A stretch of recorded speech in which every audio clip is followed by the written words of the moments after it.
ঠাকুরগাঁয়ের পীরগঞ্জ বণিক সরকারি বালিকা উচ্চ বিদ্যালয় ভবনের দেয়াল ঘেঁষে দাঁড়িয়ে থাকা নারকেল গাছটি দেখতে প্রতিদিন দূর দূরান্ত থেকে আসেন বহু মানুষ।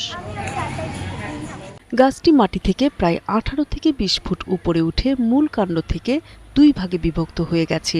এরপর সেই 2 শাখা থেকে 4টি এবং পরে আরও শাখা প্রশাখা থেকে মোট 7টি মাথা নিয়ে সব গাছ ছাড়িয়ে গেছে।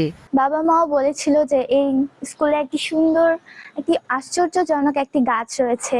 যখন আমি আসি তখন এখানে 3টি শাখা ছিল এবং পর্যায়ক্রমে যত সময় বেড়ে যাচ্ছে তখন এখানে শাখা আরো অনেক বেশি বৃদ্ধি পাচ্ছে। দেখার পরে এতটা অবাক হয়েছিলাম যে বলে বোঝাইতে পারবো না।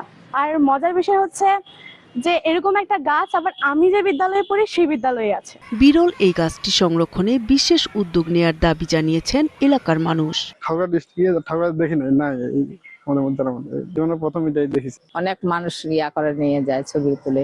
এখনো ডাব এখানে হচ্ছে, ডাব এখান থেকে পারে, কিন্তু অযত্ন অবহেলার কারণে আজকে আপনারা হয়তো দেখছেন। বিদ্যালয়ের প্রধান শিক্ষক জানান, প্রায় 4 দশক আগে বিদ্যালয়ের সাবেক প্রধান শিক্ষক ইদ্রিস আলী গাছটি রোপণ করেছিলেন।